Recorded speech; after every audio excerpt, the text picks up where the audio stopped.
अमीर की बेटी ने पैसे से, गरीब की बेटी ने दिल से जीता ससुराल।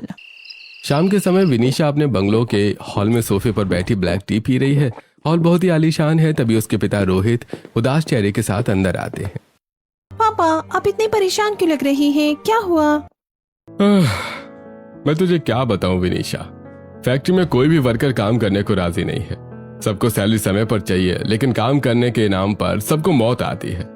पिछले कुछ महीनों से भारी नुकसान हो रहा है। समझ नहीं आ रहा है कि क्या करूं, वर्कर्स बदल दूं या फैक्ट्री ही बंद कर दूं। इतनी सी बात के लिए इतना परेशान? ना वर्कर्स बदलने की जरूरत है और ना ही फैक्ट्री बंद करने की। तो फिर क्या करूं, तो ही बता। विनीशा उठ खड़ी होती है अपने पापा के पास आकर। एक काम कीजिए, एक नियम बनाइए। हर महीने सबसे अच्छा काम करने वाले 10 वर्कर्स को उनकी 1 महीने की सैलरी के बराबर बोनस दीजिए। फिर देखिए काम कैसे फटाफट होता है। अरे वाह विनीशा, इतना अच्छा आइडिया मेरे दिमाग में क्यों नहीं आया। पापा, आप इतने अमीर हैं, आपको समझना चाहिए कि पैसे से कुछ भी किया जा सकता है। दुनिया की हर चीज खरीदी जा सकती है। तभी विनीशा की माँ रचना वहाँ आती है। नहीं विनीशा, तुम गलत कह रही हो। पैसे से हर चीज नहीं मिलती, प्यार भी बहुत जरूरी होता है। अच्छा, देखते हैं ऐसा कहाँ होता है। जिस समय विनीशा ऐसा कहा, ठीक उसी समय उसके बंगलों से दूर शहर के दूसरे के कोने में पुराने से कपड़े पहने पूजा अपनी सहेली शिवानी के साथ एक गली से गुजर रही थी। तभी उसे एक छोटा बच्चा गोलू सड़क के किनारे रोता हुआ दिखाई देता है। पूजा उसके पास जाती है और बेटा, क्या हुआ? तुम रो क्यों रहे हो? खुद से कुछ दूरी पर भौंक रहे कुत्ते की तरफ इशारा करता है। वो कुत्ता, मुझे बहुत डर लग रहा है, वो काट लेगा। बस इतनी सी बात? वो नहीं काटेगा, तुम उससे डरो भी मत। पूजा धीरे से कुत्ते के पास जाती है और उसे पुचकारती है और उसके सिर पर हाथ फेरती है। वो कुत्ता पूंछ हिलाने लगता है और शांत हो जाता है। देखा, इसे बस प्यार की जरूरत है। गोलू कुत्ते के पास से होता हुआ वहां से आगे बढ़ जाता है। तभी शिवानी पूजा के पास आती है और पूजा, अभी तो ये कुत्ता खतरनाक लग रहा था, तूने इसे इतनी आसानी से शांत कैसे कर दिया? प्यार में सब कुछ संभव होता है। प्यार से इंसान भी काबू में आ सकता है। अरे तो मुझे प्यार का चूरन मत चटा। ये प्यार सिर्फ जानवरों पर काम करता है, इंसानों पर नहीं। अच्छा, समय आने दे, तब मैं तुझे बताती हूँ कि इंसानों पर भी प्यार का जादू कैसे चलता है। अभी तो दुकान चलते हैं। वो दोनों कुछ देर बाद कपड़े की एक दुकान में पहुंचती हैं।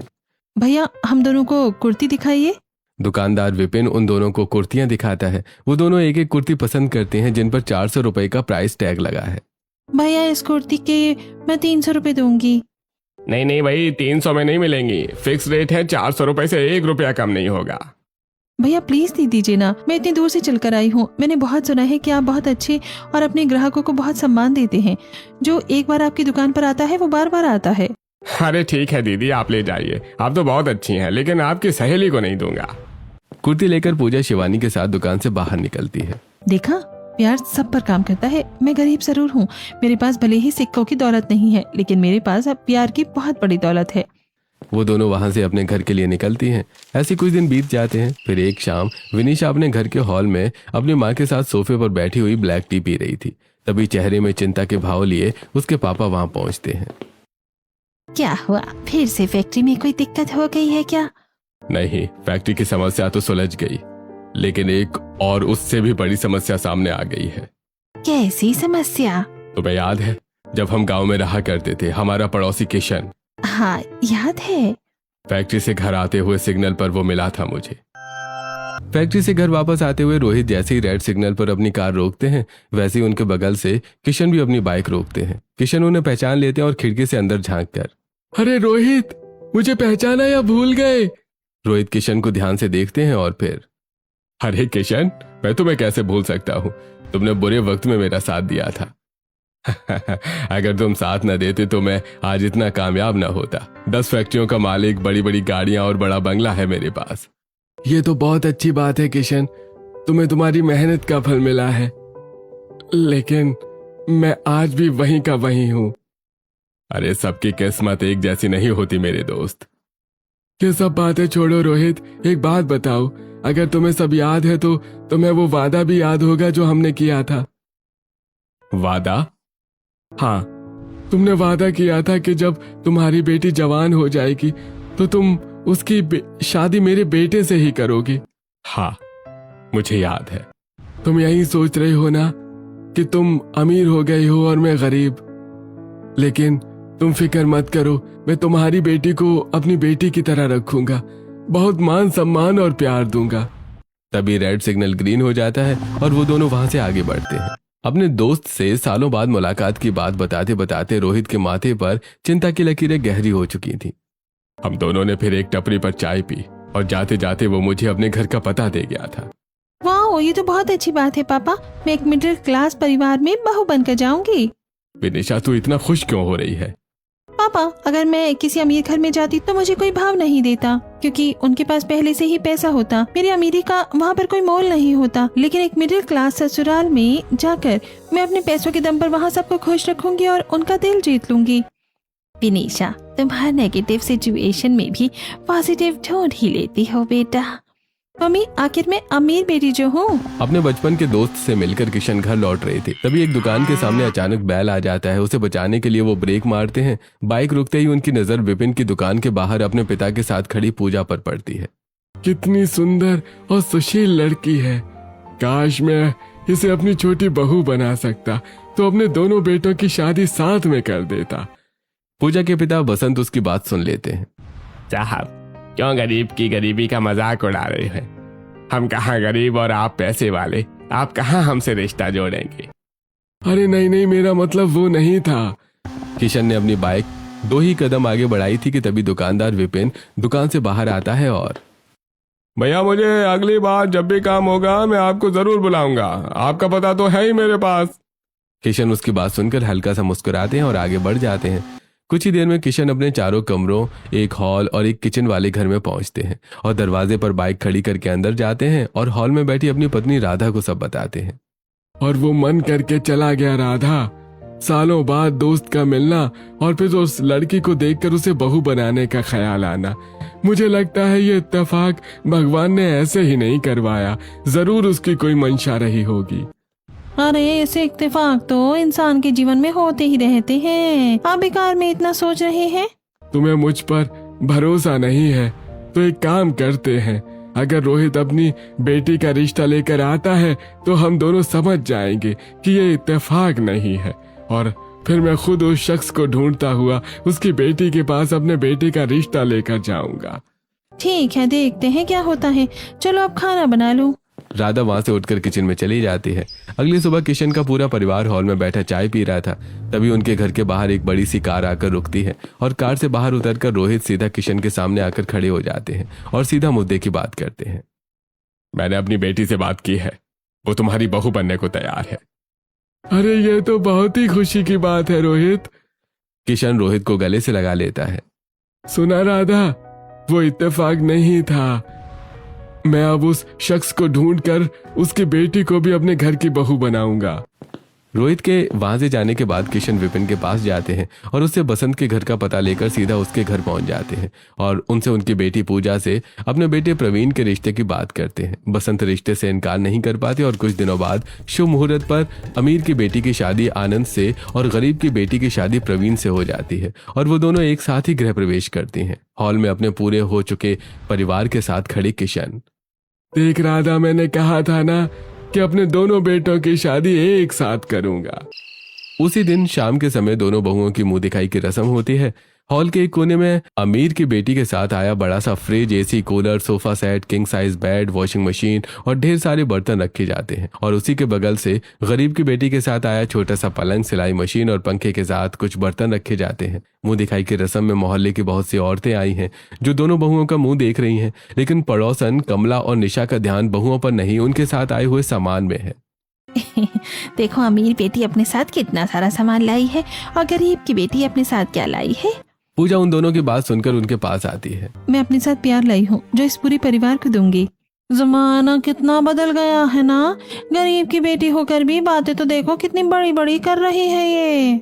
तभी कोमल विनिशा के पास जाकर उसके कान में मुंह लगाकर, बहू तो अमीर की बेटी है, संभल कर रहना, इन गरीबों के चोचले तू नहीं जानती। तेरी देवरानी तुझे ऐसे फंसाएगी कि तूने कुछ किया भी नहीं होगा और इल्जाम तुझ पर आएगा। आप चिंता मत कीजिए आंटी, मैं भी अमीर की बेटी हूँ। गरीब की बेटी अगर अपने प्यार के ससुराल वालों को जीतने की कोशिश करती है तो मैं अपनी दौलत से, और प्यार से बड़ी दौलत हमेशा होती है और दौलत जीतती है। तभी अचानक उसकी सास राधा का चेहरा पीला पड़ जाता है। वो अपना सिर पकड़ती है। मेरा सिर, सब कुछ घूम रहा है। राधा लड़खड़ाती और बेहोश होकर जमीन पर गिर जाती है। पूजा और विनीशा घबराकर उसके पास जाती हैं और अरे मम्मी जी, क्या हुआ? क्या हुआ मम्मी जी? कोई डॉक्टर को बुलाओ ना, एम्बुलेंस को फोन करो। घबराओ मत, जल्दी जल्दी मम्मी जी को उठाओ और कार में बिठाओ। पूजा और विनीशा की बात सुनकर आनंद, प्रवीण और किशन अपने अपने कमरे से बाहर निकलकर वहां आते हैं। आनंद और प्रवीण राधा को उठाकर घर के बाहर खड़ी विनीशा के साथ आई कार में बिठाते हैं। राधा कार के पास पहुंचती है और आनंद, जल्दी गाड़ी स्टार्ट करो, हम हॉस्पिटल जा रहे हैं। आनंद फटाफट ड्राइवर सीट पर बैठता है और कार स्टार्ट करके हॉस्पिटल की तरफ चल देता है। रात के लगभग 11 बजे राधा की आंखें धीरे धीरे खुलती हैं। वो खुद को एक आलीशान हॉस्पिटल के कमरे में प्राइवेट रूम के बेड पर पाती है। अरे इतने महंगे हॉस्पिटल में मुझे कौन ले आया? यहाँ का खर्चा तो बहुत होगा। पूरे परिवार के साथ बेड के पास खड़ी विनीशा। मम्मी जी, आप ये मत सोचिए कि इस हॉस्पिटल का खर्चा कितना आएगा। इस हॉस्पिटल में आपकी रिकवरी बहुत जल्दी होगी। बहू, सब देखना भी पड़ता है, ठीक होने के बाद बिल भी तो भरना है। ये सब बहुत महंगा होगा। आप उसकी बिल्कुल चिंता ना करें मम्मी जी, बिल की जिम्मेदारी मेरी है, आप बस आराम करें। राधा के होश में आने के कुछ देर बाद पूजा के अलावा पूरा परिवार घर वापस लौट जाता है। पूरी रात जागकर पूजा कभी राधा के पैर दबाती तो कभी उसके सिर पर गीली पट्टी रखती और डॉक्टर के अनुसार समय पर दवाइयां देती। बहू, तुम कभी थकती नहीं हो क्या? जब से देख रही हूँ, कभी मालिश कर रही हो, कभी पैर दबा रही हो, कभी सिर सहलाती हो। थोड़ा आराम कर लो। क्या करूँ मम्मी जी, मैं गरीब की बेटी जो हूँ, मेरे पास दिन के लिए धन दौलत तो नहीं है, बस ये प्यार है। अमीर की बेटी जेठानी के पास जो था उन्होंने वो दे दिया, अब जो मेरे पास है मैं वही आपको दे रही हूँ। सच कहा बहू, जिसके पास जो है वही वो दे रहा है। मेरी दोनों बहुएं मेरे लिए बिल्कुल एक बराबर है। शादी के पहले दिन से ही तुम दोनों ने मुझे अपनी माँ मान लिया है। एक दिन बाद राधा हॉस्पिटल से डिस्चार्ज होकर घर पहुंच जाती है। वो सोफे पर जाकर बैठती ही है कि उसके पास खड़ी उसकी बड़ी बहू विनीशा और छोटी बहू पूजा। मामी जी, अब आपको अपनी सेहत पर पूरा ध्यान रखना होगा। आप तो बहुत कमजोर हो गई हैं। इस उम्र में ये सब नॉर्मल है। जेठानी जी, आप चिंता न करें, मैं हूं ना। मम्मी जी की खूब सेवा करूंगी और उनकी रिकवरी में कोई कमी नहीं आने दूंगी। राधा अपने कमरे में चली जाती है। फिर अगले दिन जिस समय विनीशा अपने पति आनंद के साथ घर के बाहर खड़ी अपनी कार धो रही थी, तभी अपने घर के बाहर खड़ी उनकी पड़ोसन कोमल। बहू, जरा इधर आना, बताओ तुम्हारी सास की तबीयत कैसी है अब? विनीशा कोमल के पास जाती है।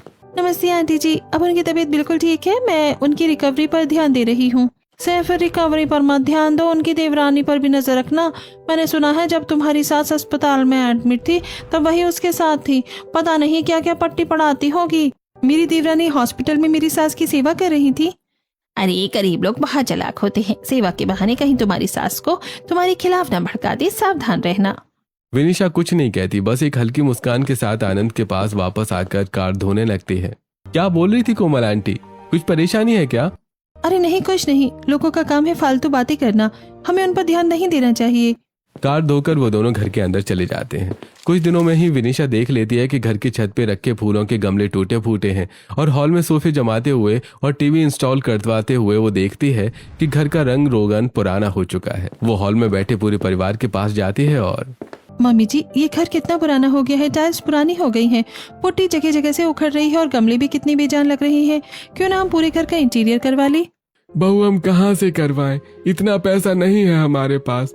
जो थोड़ी बहुत बचत थी शादी में सब खर्च हो गई। अरे पापा जी, मैंने आपसे पैसे देने के लिए कब कहा? मैंने तो सिर्फ इंटीरियर करवाने का सुझाव दिया है। इंटीरियर का खर्च मैं उठा लूंगी। हाँ पापा जी, ये अच्छा रहेगा। इसी बहाने घर को नया लुक मिल जाएगा। विनीशा इंटीरियर डिजाइनर को बुलवाकर पूरे घर को नया लुक दे देती है और पूजा घर का पूरा सामान उसकी जगह पर व्यवस्थित रखती है।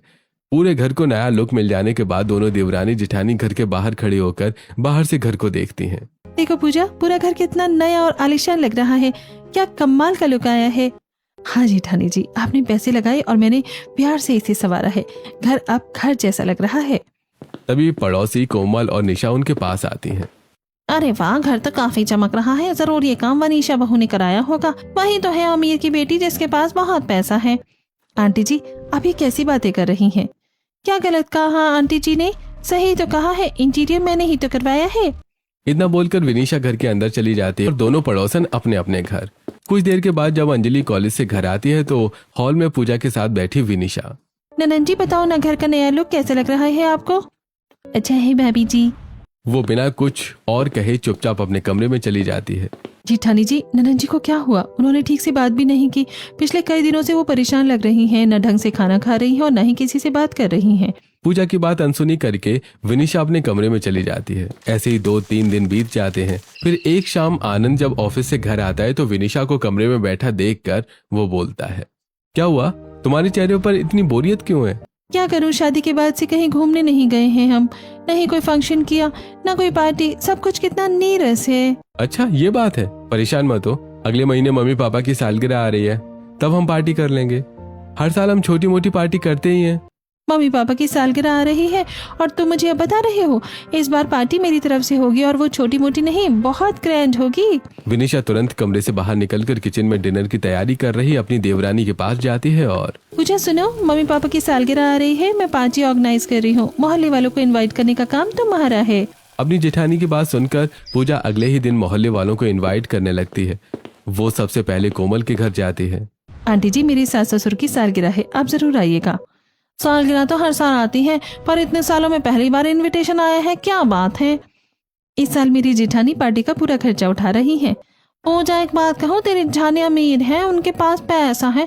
जब तेरी सास बीमार थी तब उसने इलाज करवाया था और अब पार्टी का खर्चा भी उठा रही है। तो तू जरा बच के रहना, कहीं इस अमीरी गरीबी के चक्कर में तेरा हक न मारा जाए। कैसी बात करती हैं आप आंटी जी? आपको क्या लगता है कि मेरी जेठानी मेरा हक मारेंगी? मुझे बिल्कुल नहीं लगता कि ऐसा कुछ होगा। कोमल की तरह ही पूजा मोहल्ले में सभी को इनवाइट कर देती है। देखते ही देखते राधा और किशन के सालगिरह का दिन आ जाता है। हॉल को गुब्बारों और फूलों से बहुत खूबसूरती से सजाया जाता है। रोड पर लगे टेंट में कैटरिंग वाले कोल्ड ड्रिंक्स और खाने का इंतजाम कर देते हैं। वहीं पर पूरे मोहल्ले के लोग जमा हैं। कुछ लोग हॉल में हैं, राधा और किशन बीच में खड़े हैं। उनके सामने एक बड़ा सा एनिवर्सरी केक रखा है। विनिशा मॉडर्न ड्रेस में उनके पास खड़ी होती है। अरे बड़ी बहू, तुमने तो कमाल कर दिया। सच में हमने तो कभी सपने में भी नहीं सोचा था कि हमारी सालगिरह की इतनी बड़ी और शानदार पार्टी होगी। मम्मी जी, अभी ना ऐसा बोलकर आप मुझे शर्मिंदा कर रही हैं। आखिर मैं आपकी बहू हूँ, आपके लिए इतना तो कर ही सकती हूँ। तभी पूजा हाथ में एक सुंदर फोटो फ्रेम लिए उनके पास आती है। मम्मी जी, पापा जी, मेरी तरफ से ये छोटा सा तोहफा स्वीकार कीजिए। ये एक फैमिली फोटो फ्रेम है। जब भी आप इसे देखेंगे आपको मेरी और पूरे परिवार की याद आएगी। अरे देवरानी जी, आपने ये कब बनाया? मैं तो देखा ही नहीं। जैसे ही मुझे पता चला कि मम्मी पापा की सालगिरह है, बस तभी से बनाना शुरू कर दिया था। अच्छा, तो तुमको लगता है कि आप इस सस्ते फोटो फ्रेम से सास ससुर का दिल जीत लोगी? तोहफा चाहे लाखों का हो या सस्ता सा, देने वाले की नीयत मायने रखती है, उसकी कीमत नहीं। राधा और किशन केक काटते हैं। सब लोग पार्टी एंजॉय करते हैं, लेकिन अंजलि एक कोने में खड़ी फोन पर किसी को मैसेज करने में व्यस्त है। पार्टी खत्म होने पर सभी मोहल्ले वाले अपने अपने घर चले जाते हैं और विनिशा के परिवार वाले अपने अपने कमरों में। अगली सुबह जब राधा किशन हॉल में बैठे पूरे परिवार के साथ चाय पी रहे थे, तभी विनिशा उन्हें 2 टिकटें देती है और मम्मी पापा, एक और तोहफा जो कल देना भूल गई थी, ये रही 4 धाम यात्रा की टिकटें। आप आराम से जाइए और पुण्य कमाइए। अरे बहू, ये क्या, इसकी क्या जरूरत थी? अरे पापा जी, ये आपके अमीर बहू की तरफ से छोटा सा तोहफा है। विनिशा का हाथ थामकर, बहू तो हमारा कितना ख्याल रखती है। जो काम हम जिंदगी भर नहीं कर पाए, हमारे बेटे नहीं कर पाए, वो तूने एक झटके में कर दिया। बहुत प्यारी हो तुम। अमीरी हो तो क्या कुछ नहीं किया जा सकता है? 2 दिन बाद राधा और किशन तीर्थ यात्रा पर निकल जाते हैं। उन्हें विदा करके पूजा अपने कमरे में वापस आती है और उदास होकर बैठ जाती है। तभी उसका पति प्रवीण कमरे में आता है और उसे उदास देखकर बोलता है, क्या हुआ पूजा, तुम आज इतनी उदास क्यों हो? कोई बात हो गई है क्या? किसी ने कुछ कह दिया? मैं आपको क्या बताऊं, जेठानी जी मम्मी पापा के लिए कितना कुछ करती हैं। उनके लिए पार्टी ऑर्गेनाइज करती हैं, इलाज करवाना, तीर्थ यात्रा पर भेजना, लेकिन मैं उनके लिए कुछ भी नहीं कर पा रही हूँ। पूजा के पास बैठकर, अरे किसने कहा कि तुम कुछ नहीं कर रही? तुम उनसे प्यार करती हो, उनका सम्मान करती हो और उनका ख्याल रखती हो। जिसके पास जो है वो वही तो देगा ना। तुम अपने आप को कमतर मत आंको, तुम भी तो उन्हें प्यार दे रही हो। अपने पति की बात सुनकर पूजा का मन शांत हो जाता है। फिर अगले दिन शाम के समय पूजा हॉल की साफ सफाई कर रही थी और उसकी जेठानी सोफे पर बैठी हुई फोन चला रही थी। तभी उनकी नंद अंजलि कॉलेज से आती है और चुपचाप अपने कमरे में चली जाती है। पूजा, ननद जी कुछ ज्यादा ही परेशान लगती हैं, उनसे बात करनी पड़ेगी। विनिशा अंजलि के कमरे में जाती है और बिस्तर पर लेटी अंजलि के बगल से बैठकर, ननद जी, जब मैं आई हूँ देख रही हूँ आप बहुत उदास हैं। चलिए मैं आपको शॉपिंग पर ले चलती हूँ, आपका मूड ठीक हो जाएगा। ठीक है भाभी, चलिए।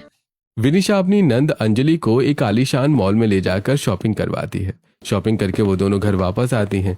विनिशा हॉल में पूजा के बगल में बैठ जाती है और शॉपिंग बैग्स लिए अंजलि अपने कमरे में चली जाती है।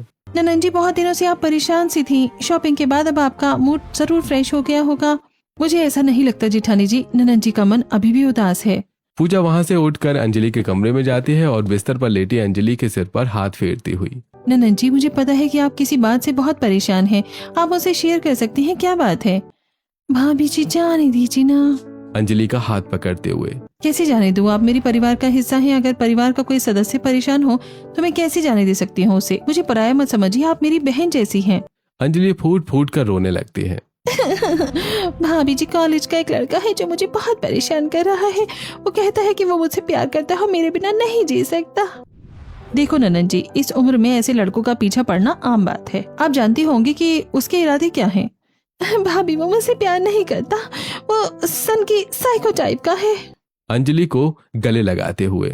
चिंता मत करो, मैं तुम्हारे साथ हूँ। मैं उसे सबक सिखाऊंगी। भाभी, आपने मेरी इतनी बड़ी चिंता दूर कर दी। काश आप मुझे पहले मिली होती। अब मिल गई हूँ ना, अब चिंता छोड़ो। कल मुझे उस लड़के से मिलवाना, मैं उसकी अकल ठिकाने लगा दूंगी। पूजा के कहने पर अंजलि उस लड़के को पार्क में मिलने बुलाती है और खुद भी पूजा के साथ वहां पहुंच जाती है। जैसे लड़का पार्क में अंजलि के पास आता है, पूजा आगे बढ़ती है और उस लड़के का कॉलर पकड़ लेती है। देख मजनू, तेरे जैसे मजनू मैंने बहुत देखे हैं। अगली बार तूने मेरी ननद को परेशान किया, उनका पीछा किया या उसे कोई मैसेज करने की कोशिश की तो मुझसे बुरा कोई नहीं होगा। गधे पे बिठा के परेड निकलवा दूंगी तेरी। आशिकी का सारा भूत उतर जाएगा। माफ कर दीजिए, मुझसे गलती हो गई। मैं कसम खाता हूँ, अब से मैं आपकी नंद को कभी परेशान नहीं करूंगा। आइंदा दिख मत जाना मेरी ननद के आसपास। वो लड़का कॉलर छुड़ाकर वहां से भाग जाता है। अंजलि और पूजा भी घर वापस लौट आती हैं। अब अंजलि के चेहरे पर उदासी नहीं रहती। कुछ दिनों बाद राधा और किशन 4 धाम की यात्रा करके घर वापस लौट आते हैं। वो दोनों जैसे ही हॉल में पहुंचते हैं वैसे विनिशा उनके पास आती है और मम्मी पापा, कैसी रही आप लोगों की यात्रा? बहुत अच्छी रही बहू, मन को बहुत शांति मिली है। तभी वहां अंजलि और पूजा भी पहुंचती हैं। मम्मी मेरे लिए क्या लाई हो? अरे ननद जी, इतने दिनों के बाद आपको हंसते हुए दिखा है। लगता है मेरी शॉपिंग काम कर गई। नहीं भाभी, आपकी शॉपिंग नहीं बल्कि छोटी भाभी की बातें और उनके सपोर्ट ने काम किया है। कभी कभी पैसों से ज्यादा प्यार काम आता है। तभी पड़ोसन कोमल और निशा घर में प्रवेश करती हैं। तीर्थ यात्रा से आए हो और हमारे लिए प्रसाद भी नहीं लाए? अरे लाई हूँ ना, बैठवा भी देती हूँ। वो दोनों सोफे पर बैठती हैं और राधा का दिया हुआ प्रसाद खाकर अपने अपने घर चली जाती हैं। फिर कुछ दिनों बाद घर के बाहर खड़ी कार साफ कर रही विनिशा के पास कोमल आती है और विनिशा, उस दिन मैंने तुम्हारी ननद की बातें सुन ली थी। जिस बात का डर था वही हुआ। तुम्हारी देवरानी ने सबको अपना बनाना शुरू कर दिया है। विनिशा कोमल की बातें सुनती हुई कार साफ करती रहती है। फिर अगले दिन शाम के समय जब पूजा सब्जी मंडी की तरफ सब्जी लेने जा रही होती है, तभी अपने घर के बाहर खड़ी निशा उसे रोकती है और जब से आई हो देख रही हूँ घर का सारा काम तुम ही करती हो और तुम्हारी जेठानी मालकिन बनी रहती है। आखिर वो अमीर की बेटी है ना और तुम गरीब की बेटी हो, तुम्हें तो नौकरानी बनाकर ही रखेंगे। पूजा चुपचाप वहां से निकल जाती है। तभी वहां कोमल आती है।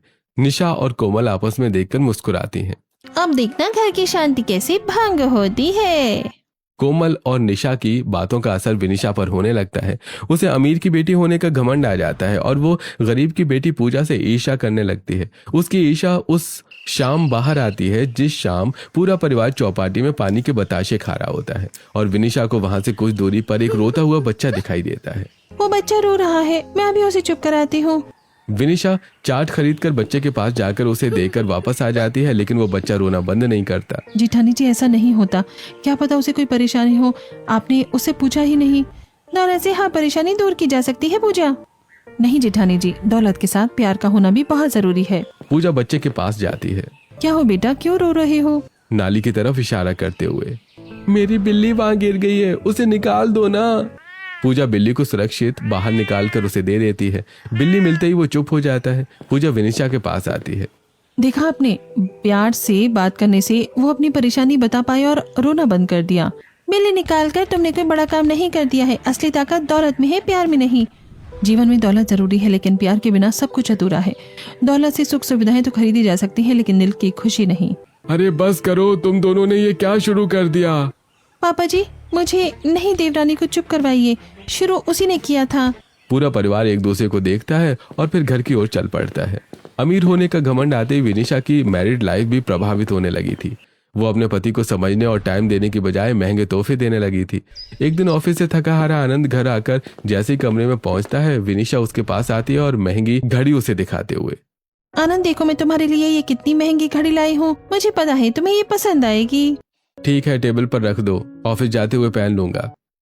बिना ज्यादा बात किए आनंद बिस्तर पर बैठकर फोन चलाने लगता है। तो वहीं दूसरी तरफ जैसे प्रवीण कमरे में आता है, पूजा तुरंत उसके पास आती है और उसका बैग ले लेती है। आज आपका दिन कैसा रहा?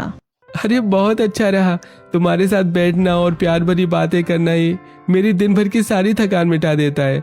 जिस समय पूजा का पति उससे दूर जा रहा था, उसी समय विनिशा देखती है कि पूजा और उसके पति के बीच के रिश्ते अच्छे हैं, क्योंकि वो हॉल में सबके सामने भी हंसी मजाक कर लेते थे। एक दिन आनंद और प्रवीण के ऑफिस के जाने के बाद विनिशा पूजा के कमरे में आती है और, देवरानी जी, एक बात पूछनी थी। मैं देख रही हूँ तुम कभी अपने पति को महंगे तोहफे नहीं देती, न ही कुछ खास करती हो, फिर भी वो तुम्हारे साथ इतना खुश रहते हैं। जेठानी जी, जहाँ प्यार हो वहाँ दौलत की जरूरत ही नहीं पड़ती। पति पत्नी के बीच केवल प्यार और एक दूसरे को समझने की समझ होनी चाहिए। मुझे तो लगता था कि मैं अमीर हूँ तो महंगे तोहफे देकर ही सबका दिल जीत सकती हूँ। नहीं जेठानी जी, महंगे तोहफों से बढ़कर प्यार और संयम होता है। तुम जेठी को प्यार और समय दो, फिर देखना वो आपसे जरूर खुश रहेंगे। पूजा की बात मानकर विनिशा अपने पति को महंगे तोहफों की बजाय उसे समय और प्यार देने का फैसला करती है।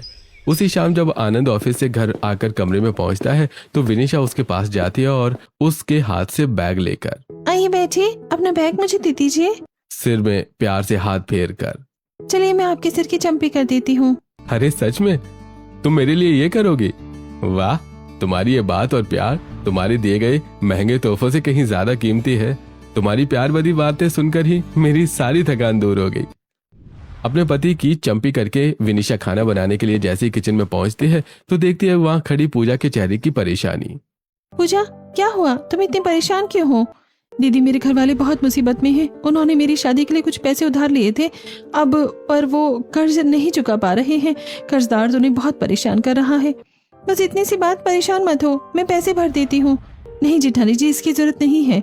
हम भले ही अलग अलग परिवार हैं, लेकिन अब हम एक ही परिवार हैं। क्या गरीबी और क्या ही अमीरी, हम दोनों बराबर हैं। जो मेरा है वो तुम्हारा भी है, और जो तुम्हारा है वो मेरा भी है। चिंता छोड़ो, मैं अभी पैसों का इंतजाम करती हूँ।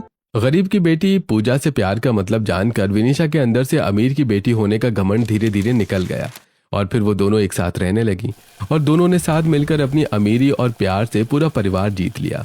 एक शाम दोनों देवरानी जिठानी मार्केट जाने के लिए घर से एक साथ पैदल निकलती हैं। तभी अपने अपने घर से कोमल और निशा उन्हें देखती हैं और, देखो वो दोनों देवरानी जिठानी साथ में हैं। वो दोनों उसकी बातें सुनती हैं और उनके पास पहुंच जाती हैं। हाँ, क्योंकि अब मैं समझ गई हूँ कि परिवार को जीतने के लिए जितनी दौलत जरूरी है, उससे कहीं ज्यादा प्यार जरूरी है। और जहाँ दौलत होती है वहाँ प्यार भी होना चाहिए। सिर्फ दौलत या सिर्फ प्यार काफी नहीं है परिवार को जीतने के लिए। दोनों एक दूसरे की ओर देखकर मुस्कुराती हैं और हाथों में हाथ डालकर आगे बढ़ जाती हैं। इन दोनों की बातों में आकर मुझे अमीर की बेटी होने का घमंड आ गया था। अब तो अच्छा हुआ कि गरीबी की बेटी मेरी देवरानी ने समय रहते मुझे प्यार की ताकत से रूबरू करवा दिया, वरना पता नहीं मेरा क्या ही होता। उस दिन के बाद गरीब की बेटी और अमीर की बेटी दौलत के साथ साथ प्यार से भी ससुराल जीतने लगी और अपना परिवार संभालने लगी।